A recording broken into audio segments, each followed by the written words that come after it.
Porque aunque yo tengo esa última palabra, porque Dios me la ha concedido, no quiere decir que yo soy el único que va a decir cómo las cosas se hacen. Porque yo tengo que entender que aquí todos estamos sometidos. ¿Bajo qué? Bajo la mano de Dios. Porque dice, humillaos pues bajo la poderosa mano de Dios. Y Dios nos usa los unos a los otros. Nos usa a los unos a los otros, queriendo decir, Dios mismo no va a venir y va a decir, esto es lo que yo quiero que tú hagas. Dios nos va a hablar, pero cuando la palabra viene de Dios, es una palabra que edifica. No es una palabra que humilla, no es una palabra que destroza. ¿Por qué? Porque humillar y ser humilde no es lo mismo. Cuando la palabra de Dios dice que nos humillemos delante de Dios, lo que la palabra de Dios está diciendo es, mira, no te enaltezca, no te levantes tú, bájate tú, deja que sea Dios el que te levante, porque la gracia de Dios resplandece sobre aquel que se deja y se humilla delante del Señor. A veces yo creo que cuando yo me quiero imponer es cuando las cosas se hacen, pero no es cuando yo me quiero imponer. Es cuando yo demuestro por un estilo de vida humildad. Y cuando yo demuestro con un estilo de vida humildad, Dios me da gracia. Y gracia quiere decir favor. Y después los que no son de Dios se pueden levantar y quererme matar. Pero sabes, esos no son de Dios. Aunque se llamen de Dios, porque los que son de Dios no quieren matar a un siervo de Dios. Pero los que sí son de Dios, los que sí tienen la autoridad por sus vestiduras, los que sí tienen la autoridad por su hablar santo, separado para el Señor, delante de ellos Dios me pone en gracia, por cuanto yo me he humillado en lugar de yo quererme enaltecer.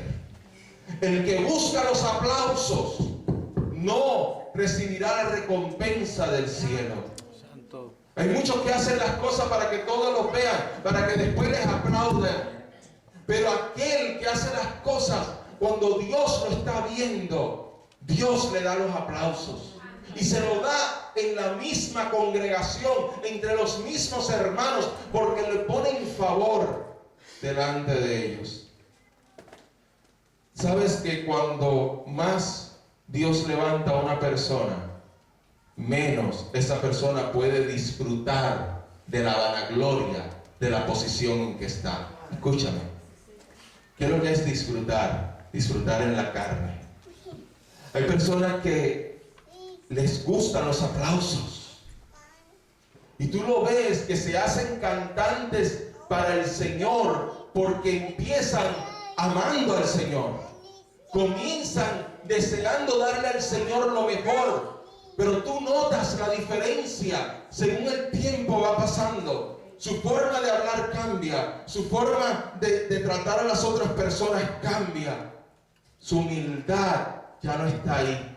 Y tú dirás, pero sigue teniendo unción cuando canta. Recuérdate, los dones de Dios son irrevocables. Y hubo un tiempo que buscaba del Señor de corazón y Dios se lo dio. Los dones de Dios. Pero el Señor no dice, y por sus dones lo conoceréis. Por sus frutos. No por sus dones, sino por sus frutos lo conoceréis.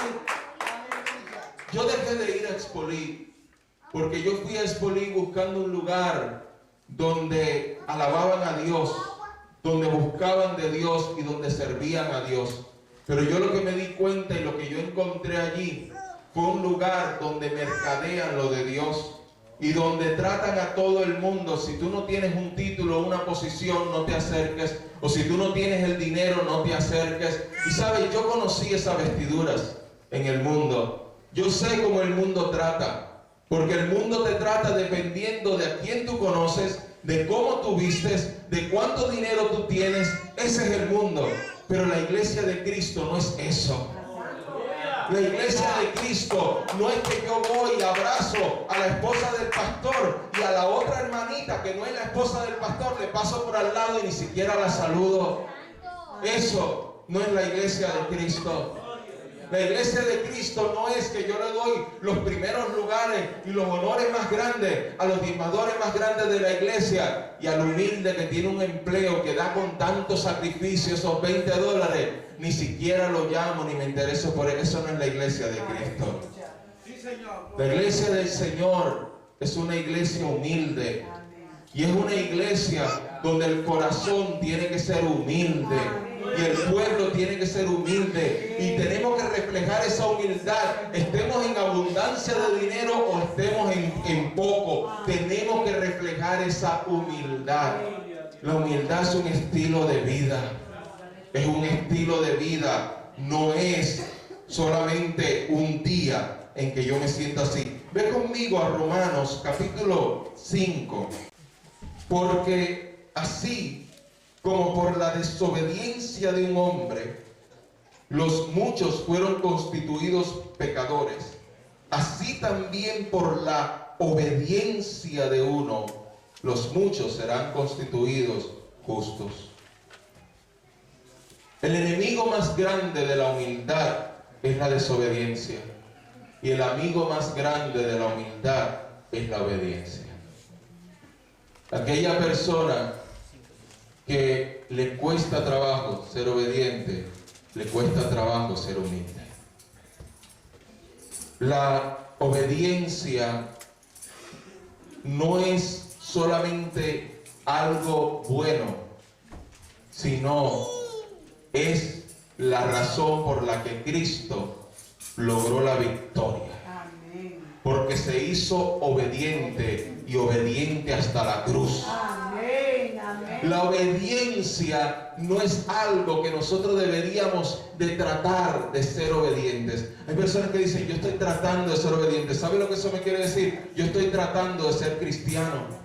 Estoy tratando de ser cristiano. Porque el creyente, el hijo, tiene que parecerse a su padre. Y si él es mi padre, yo tengo que buscar la forma de parecerme a él. Y el que no sabe obedecer no puede mandar. El que no sabe ser discípulo no puede ser maestro. El que no está bajo autoridad no puede tener autoridad. Y todos queremos mandar. Todos. He visto personas que han comenzado tan bien en el ministerio. Se han unido a nosotros, están siendo bendecidos y de momento toman la bendición que tienen, porque están fluyendo en su bendición. Y dicen, como dijo Miriam, la hermana de Moisés, si el mismo espíritu que está en él está en mí, está en nosotros, ¿por qué no tenemos que someter a Moisés? Y viene Aarón, que era el sacerdote. Y tú dirás, pero si es sacerdote, debe de tener un poco más de madurez. Y viene Aarón y le dice a Miriam, ¿sabes? Como que tú tienes razón. Porque el espíritu que está en Moisés también está en nosotros y está fluyendo en nosotros y nos está usando a nosotros. Y por esas habladurías, parte del pueblo se levantó. Porque, ¿sabe? La lengua es una de las peores cosas que Dios nos pudo haber puesto a nosotros en nuestro cuerpo. Porque así como puede ser de bendición, así también puede prender un gran fuego. Y las palabras que nosotros decimos en un momento de coraje se riegan, van dando vuelta y prenden y lastiman a tantos. Y sabes, yo quisiera saber, pero claro, esto no me toca a mí. Pero hay momentos que yo quisiera saber qué pasó con Miriam. Porque por culpa de Miriam, Dios se tuvo que tragar a muchísima gente. Abrir la tierra y tragarse a muchísima gente. Porque por culpa de Miriam se levantó un grupo de personas y venían a darle un golpe de estado a Moisés. Venían contra Moisés. Pero lo hermoso de cuando Dios está con uno es que Moisés no tuvo que hacer nada.